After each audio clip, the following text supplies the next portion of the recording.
Hey, Amanda here. And I'm Chris Lavelle. And you're watching the Crush Method show. And we are so pumped to talk to you about time because we noticed that a lot of coaches talk about time being the big issue in their business. Yep, not having enough time. Mm-hmm, Things are taking too much time. mm-hmm. In 3 years, it'll be my time. Things like that. Exactly.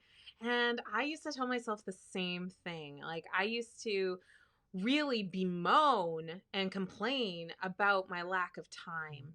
And I used it to really not do the things that I knew would help my life in Yeah. general. Like, it wasn't just about my coaching business, it was also my excuse for my exercise. Well, you hit the nail on the Yeah. head. It was an excuse Yeah. for not getting done the things that you really wanted to get done. Absolutely, absolutely. And so, what we wanted to talk about this week is really some ideas that are meant to help you discover the truth, which is you have all the time you really need. That's right. You already have it. You have 168 hours a week, and that's all you actually need.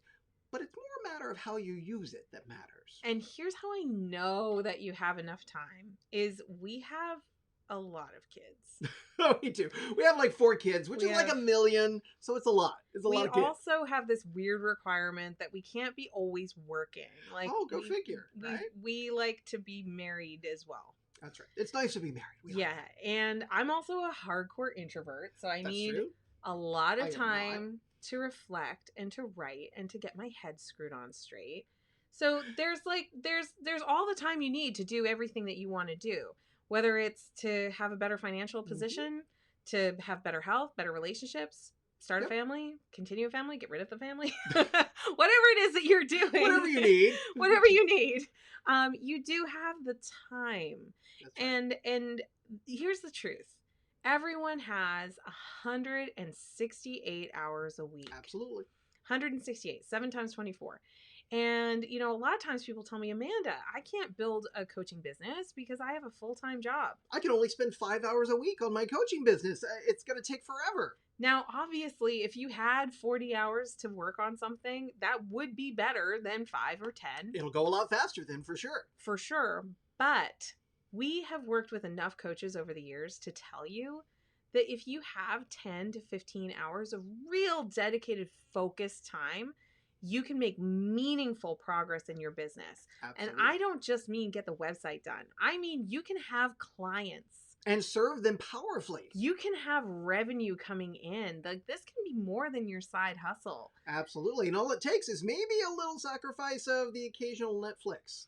Right, exactly. And I think the thing is that maybe people do spend more time watching Netflix and things like that, but if you were like me, that wasn't really the problem. No.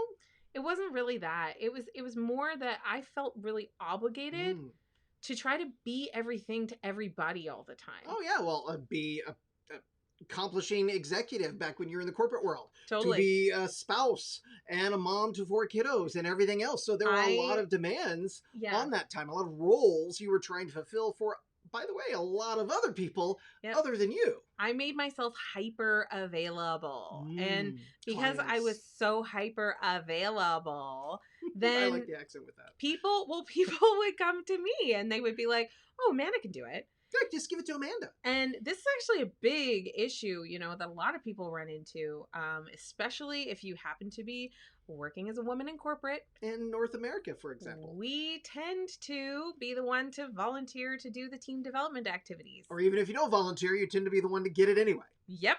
We tend to be the one that sends the meeting notes. We tend to be the one that takes care of everybody all the time. See how you're taking on all of these other roles, whether you wanted to or sometimes you're voluntold. Yes. And sometimes I feel a lot of moral conflict. It's like, am I a bad person because I don't want to do the company picnic? So there's a lot of reasons why we don't get great at time management. That's right. And I want to share with you a couple of tips to help you with being able to have it all instead of doing it all by yourself perfectly. Because when I started asking for help, and I started getting team members involved and hiring contractors to do like little things, tasks and smaller projects. It really made a huge difference to my satisfaction as I was learning and growing in my life. So are you ready to go? Let's go. All right, let's do it. So the first thing is that you suck at telling time. There's some truth right there. Humans suck at telling time. You're not born with a watch on your wrist or in your head. You didn't get the phone the instant you arrived on Earth. No, we tell time terribly. So give it up, coach. Give it up. You're not going to be able to tell time perfectly. And instead, let's get realistic about time. Now, what we mean by that, obviously, you can probably read a clock. We assume that's true. We assume that's true. But what we mean is that if you don't have the aid of a clock or a calendar, if you're not writing down how long things take, your estimate of how long things take is probably wrong. Well, and as an example in this, when we talk to coaches, and we've literally talked to thousands of coaches at this point, we ask, how long do you typically spend working in your coaching business? Yeah. And if they're not really spending any time at all, they'll say, 5 hours a week. They always say 5 hours. Always 5 hours, always. And if they're spending a little more time, they'll say 15. So the second answer that's common is 15. Very rarely do go beyond either of those two answers. Exactly. And it's because that's a guesstimate. That's an estimate. Right. Of the amount of time. And when you think about working in your coaching business, like how much of that time is really doing tasks that are going to build the actual business, and how much of that is, consuming content or scrolling and, stay here and finish this video, obviously, because it's going to help you with focusing your time. But, again, like being more judicious with that time and understanding how much you actually have. Absolutely. Most people don't realize how much time they don't have, right? And how much time is actually left at the end of the day. That's right. Well, it's easy for it to fall into other things. That scroll you were talking about, deciding to watch a murder mystery on Netflix or something like that, instead of being attached to the real key for what's going to keep you focused. Why is it important to stop dreaming and wasting time on not your coaching business and instead focus on your coaching business? Being clear on that why is a real big mover of focusing on time. Exactly. It's huge. So many coaches will tell us things like, oh yeah, I'm okay with this taking a long time. Oh yeah, I'm on the 3-year plan or the 5-year plan. Let's check in on this, coach. Like your business is taking away from time with your family and time in a hobby and time on your health. So why would you dabble with something like this, right? I get dabbling with like crocheting or learning how to knit, but if you're gonna have a very casual relationship with it, you're probably not gonna get very much in the way of like results. Well, let me just give you a real headline here.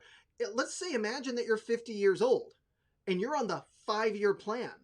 That means you're going to waste 10% of the life you could have been spending in your coaching business to that point, just kind of treading water, waiting to start your coaching business. That's actually, it's more than 5%. It's 10% at that point. Yeah, it's 5 years, 10% will be wasted in that case. Jeez Louise. Man. When you put it that way. Really kind of makes you think about 10% of your whole life? Do I really want? Is that right? Yeah. If you're 50 and you're on a 5-year plan, you're spending 10% of your life waiting. He's right. I did the math. That's crazy. Yeah. And if you're even younger, then it's even longer than that. Dude, I don't think I'd be okay with that. No way. It really kind of puts it in perspective as to why you don't want to be pushing it out on the 5-year plan. Instead, you want to focus on, how do I prioritize it now to get it in my life now instead of losing 10% of my life waiting for that time to finally start. So good. I think that part of why people kind of dabble with it is they think that coaching businesses are either really easy or really hard. Yeah. And the truth is it's somewhere in between. It is. Absolutely. Yeah. It's not really easy, but it's also not really hard. I mean, like, you don't have to have the brick and mortar. That's true. You don't have to have the, you don't need to build a factory or a warehouse. You don't need a bunch of employees to get started. So it's a lot easier in those regards. But what makes it really tough is really this second big thing, which is setting the boundaries and dedicating your focus to actually doing it. You know what it actually means then? You know what the hard part of the coaching business is? It's you, coach. It is. And your boundaries. It is. And like, that's so hard to take in and to hear. And we mean it with love. The only reason why we're saying it is because we had to hear it. We've been through it. We have been through it. Like we definitely embarked on this journey thinking, how hard can it be? You know, we're pretty educated. You know, we have undergraduate degrees and stuff, so I guess that means something. College. We both went into corporate roles. Yep. You know, Yep. so we thought we had a reasonable expectation, I guess, that, you know, we're hard workers, that, you know, there's all these reasons why we would be very successful, and those reasons are valid. And we didn't know anything about internet marketing. We didn't magically come out knowing it all. You have to go learn it, coach. We didn't know how to hire team. We did not know how to coach people effectively. We did not know how to have a sales call. Like, the things we did not know. Well, I mean, to be perfectly blunt, as Amanda highlighted a minute ago, a big challenge is boundaries and focus. Well, we're not both good at boundaries and focus. I'm really good at boundaries. She's really good at execution and focus.